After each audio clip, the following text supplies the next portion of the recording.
Bonjour à tous, je suis ravie de vous retrouver dans une nouvelle vidéo. Aujourd'hui, nous allons parler des chiffres romains. Donc, on les apprend CM1, voire plutôt peut-être CM2 en France. Et c'est vrai que les premiers sont un peu faciles à se souvenir, la fin un petit peu moins. Donc, je vais vous proposer, une petite astuce aujourd'hui. Donc ça, ce sont les lettres à retenir et je vais vous donner une petite phrase comme moyen mnémotechnique. Il faut d'abord bien se souvenir qu'on n'a le droit qu'à deux chiffres arabes, je dirais, ça s'appelle comme ça, nos chiffres, 1 et 5. Donc 1, 5, 1, 5, mais comme le 1 et 5, je l'ai marqué, je rajoute un 0. 1, 5, et là j'ai déjà rajouté un 0, donc ici je rajouterai 2 0, 2 0, et après il ne me reste plus que le 1, puisque je n'ai plus d'autres colonnes, mais cette fois je vais devoir rajouter 3 0. Donc 1, 5, 10, 50, 100, 500, et enfin 1000. Mince, je crois que ma lumière m'a lâché. Oui, on voit, je crois. Alors, maintenant, la petite phrase à se souvenir. Bien évidemment, vous pouvez changer la phrase. J'ai vu des techniques avec le doigt qu'une élève m'a montré. Ça, c'est le 1. Par exemple, là, vous avez une main, on a 5 doigts. Donc là, vous voyez, vous avez un V, ça fait 5. Le 10, je crois que, vous voyez, avec les deux doigts, c'est-à-dire les deux mains, ça fait 10. On peut faire une croix. Ça, c'est une petite technique qu'une élève m'avait montrée. Je trouve ça très intéressant. Moi, aujourd'hui, je vous en propose une autre, une petite phrase que j'ai inventée. Vous allez voir, vous pouvez changer largement les prénoms. Donc, le I pour Isabelle. Donc, Isabelle voit Xavier. Donc, à la cabane de Marcel. Bien évidemment, si les prénoms ne vous plaisent pas, vous pouvez largement les changer. Ingrid, le M Monique. Moi, c'est juste que ce sont les prénoms qui me sont venus. Bon, le X, j'en avais pas trop d'autres autres que Xavier, mais si vous connaissez d'autres prénoms qui commencent par X, il n'y a pas de problème. Ou si vous avez une autre phrase, n'hésitez pas à me la dire en commentaire aussi. Je suis preneuse de toutes les astuces. Donc, Isabelle voit Xavier à la cabane de Marcel. C'est juste une petite phrase pour se souvenir de l'ordre des lettres. Et en fait, après, pour savoir à combien ça correspond, c'est toujours 1, 5, 1, 5, 1, 5, 1, 5. Vous voyez, jusqu'à 1. Donc 1, 5, après 10, donc 1, 5, 10, 50, 100, 500, et le M pour 1000. Il y a d'autres astuces, par exemple le C, ça fait 100, comme en français, ça s'écrit avec un C, C-E-N-T. Le 1000 pour le M, 1000 en français, M-I-2-L-E, le M aussi. On peut s'en rappeler comme ça. N'hésitez pas surtout à trouver votre propre truc et astuce. Moi j'en propose une, ce n'est pas du tout universel et il n'y a pas d'unicité. C'est pas la seule méthode qui existe. Maintenant, on va voir comment calculer avec des chiffres romains. Donc par exemple, pour dire le 1, eh bien c'est un bâton. Pour dire le 2, eh bien, je vais mettre 2 bâtons. À l'époque, je rappelle, l'écriture est arrivée en moins 3000 ans avant Jésus-Christ. Ils mettaient des petits bâtons, des petits cailloux avec leurs doigts. Donc 3, je vais mettre 3 bâtons. Et là, on se dit, c'est facile, 4, je vais mettre 4 bâtons, 5, 5 bâtons. Pourquoi ils ont inventé ça? Non, pas du tout, pas plus de 3 bâtons. Après, pour le 4, c'est là que ça va plus. Le 4, voilà comment on écrit.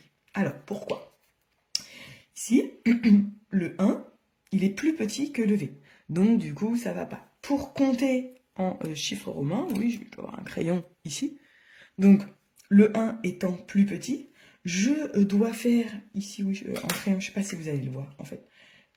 Je vais prendre lui, c'est le plus grand, donc 5. Et comme je vais dans ce sens-là pour compter, 5 moins 1 égale 4. Les Romains, ils ont une numérotation de position. C'est la place qui compte dans l'ordre. Donc, en fonction de la lettre qui est... on va dire la position de la lettre, ça a un impact. C'est exactement comme chez nous, quand on prend le nombre 50, c'est 5 dizaines et 0 unité. Eh bien, les Romains, ils ont aussi une numérotation de position. La place est importante. On fait soit des additions, soit des soustractions. Et c'est en fonction si le nombre est rangé dans l'ordre, je ne vais pas dire croissant, mais du plus fort au plus petit. Donc là, ici, clairement, le 1, il est plus petit que le 5, donc on doit compter de droite à gauche et pas de gauche à droite. Vous allez voir, par exemple, je vais faire plusieurs exemples. Celui-ci, donc on regarde le tableau, croix est plus fort que le 1, vous voyez. Isabelle voit Xavier, donc Xavier, hop, il est plus fort qu'Isabelle. Eh bien, on doit faire 10 plus 1. Alors, peut-être que je peux entourer le 10, ici, voilà, et le 1. Voilà. Vous voyez, là, c'est lui est plus fort que l'orange, donc on ajoute. Mais si je fais l'inverse, vous voyez, je vais mettre les couleurs, c'est sympa ça.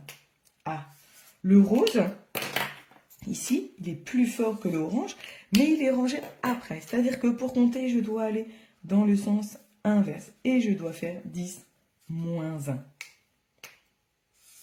Je vais mettre les couleurs.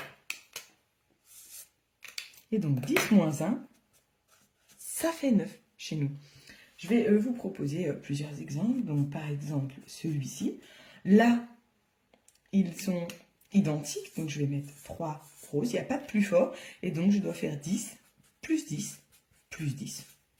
Je dois compter dans ce sens-là. Ouais, j'aurais pu mettre une flèche. Ce qui donne 30.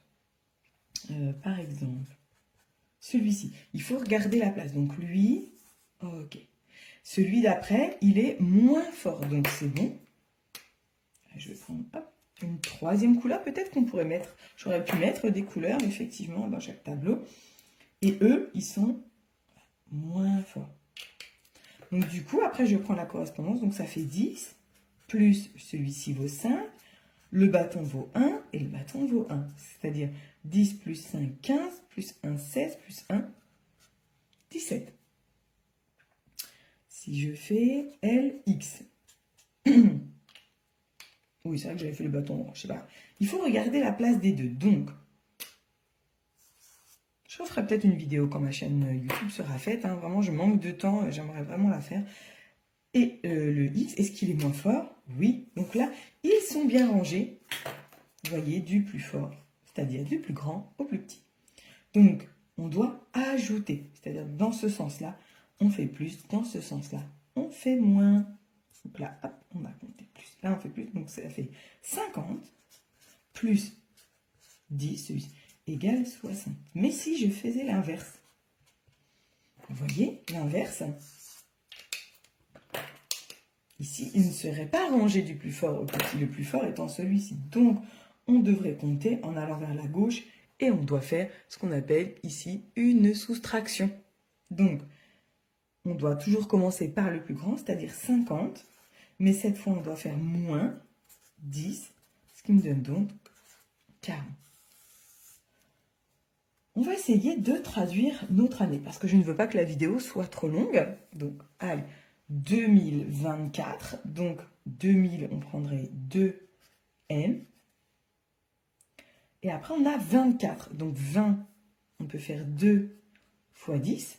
Et pour le 4, on n'a pas le droit de faire 4 bâtons. Le 4, vous voyez, je l'ai fait ici. Le 4, je dois faire ici un bâton et un V parce que je dois compter à l'envers.